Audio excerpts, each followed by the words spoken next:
It is now my great pleasure to introduce Andre Joel Anthony, A.J. Anthony, your student commencement speaker.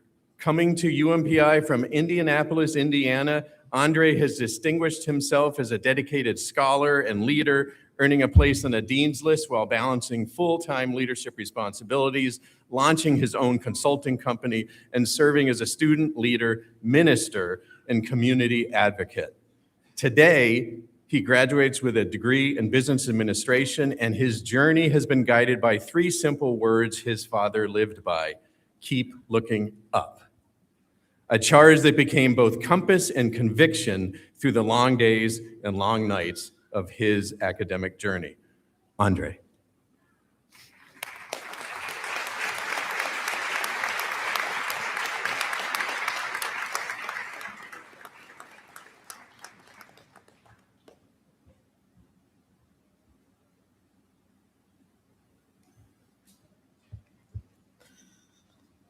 We almost there, y'all. We almost there. Soren Kierkegaard once observed, life can only be understood backwards, but it must be lived forwards. Graduation is one of those rare moments when we stand precisely between those two realities, looking back with gratitude whilst looking forward with courage. And if we're honest about the road behind us, the Renaissance poet Langston Hughes may have described it best when he said, life for me ain't been no crystal stair. It's had its tacks in it and splinters and boards all torn up.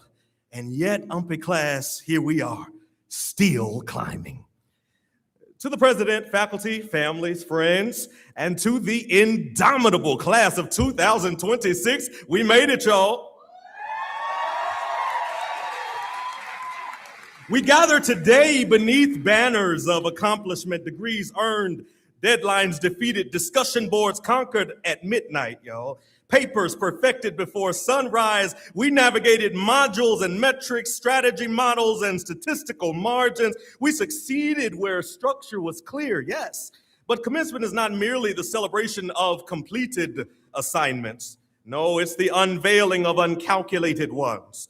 And before we speak of the leadership or legacy, we must speak honestly of what Miley Cyrus calls the climb. When each of us committed to the University of Maine at Presque Isle, we chose more than a major, we chose a method. Some of us chose blended, some in person, some online, some, like me, your pace, where discipline replaced deadlines and self-governance became our syllabus. We selected different modalities, but the same metal. Some of us learned in lecture halls, some in living rooms, between shift changes after their children fell asleep. But each of them and each of us learned through different pathways, but with the same perseverance. And oh, what a class this is. Y'all done heard what we got today. Within our graduating body are future attorneys who will shape justice, accountants who will steward systems, agricultural scientists who will nourish nations, artists who will imagine what does not yet exist, engineers and computer scientists who will architect tomorrow. We've got some cybersecurity specialists who will guard invisible frontiers, whatever that means. We have educators who will form minds, and nurses who will preserve life, environmental science who will defend the earth, historians who will remember, social workers who will stand in sacred spaces of vulnerability, psychologists who will tend to unseen wounds that all of us have, writers and communicators who will shape the stories a generation will inherit.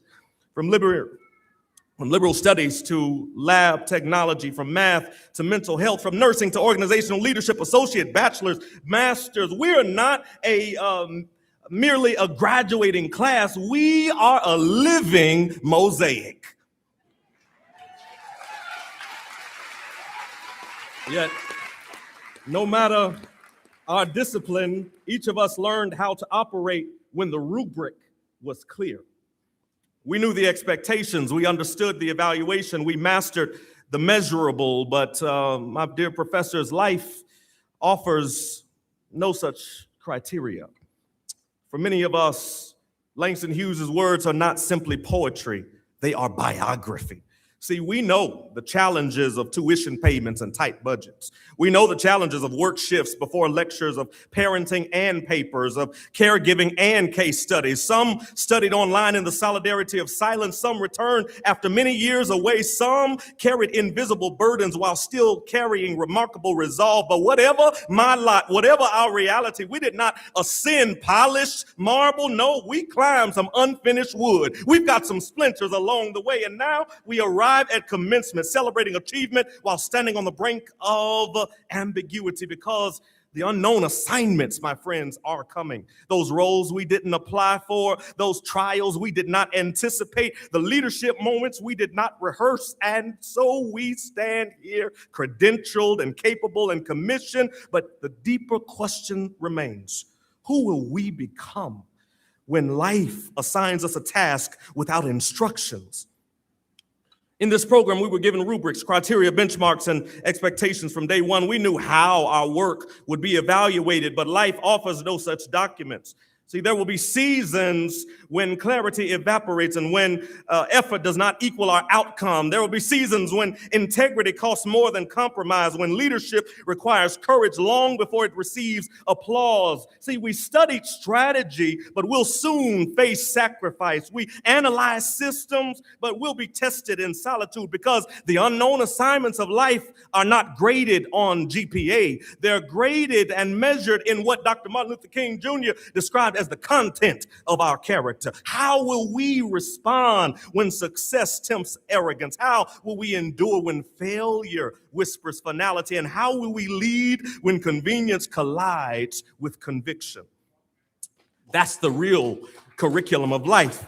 Yet, though life provides no such rubric, it does provide some resolve. See, curiosity is going to be our compass, and courage is going to be our catalyst. Compassion is going to be our currency. Discipline will be our daily devotion. And faith, oh, faith in purpose, providence, and possibility will steady our steps when uncertainty dissolves. When certainty dissolves. Class of 2026, the world we enter is complex and competitive, but you know what? It's waiting. It's waiting for us. It's a world that's waiting for leaders who are ethical. It's a world waiting for innovators who are empathetic, for builders who measure success not only in profit, but in impact. It's waiting for professionals who prize principle above popularity. As the milestones of our life, see what I did there? As the milestones of our life gather from lecture halls to long nights, laughter, and loss, they weave themselves together in a tapestry that will one day culminate in our life's final assessment. And so let this be your resolve. Let this be the rhythm beneath your resilience. And I want you to hear what Langston Hughes says again. So boy, don't you turn back. Girl, don't you sit down on the steps because you find it's kind of harder. Don't you fall now, because I'm still going, honey. I'm still climbing. In life for me ain't been no crystal stair. Do not turn back. Do not fall. We are still going. We are still climbing. Today we celebrate our degrees. Tomorrow we're going to demonstrate our depth. The rubric is gone. The assignment remains. And after you look back on the glory of today, you know what I want you to do? I want you to live forward. I want you to climb boldly. I want you to climb bravely and climb together. And when the world asks, what became of the graduating class of UMPI? Let the answer be this: we kept climbing. Congratulations, class of 2026. Keep looking up.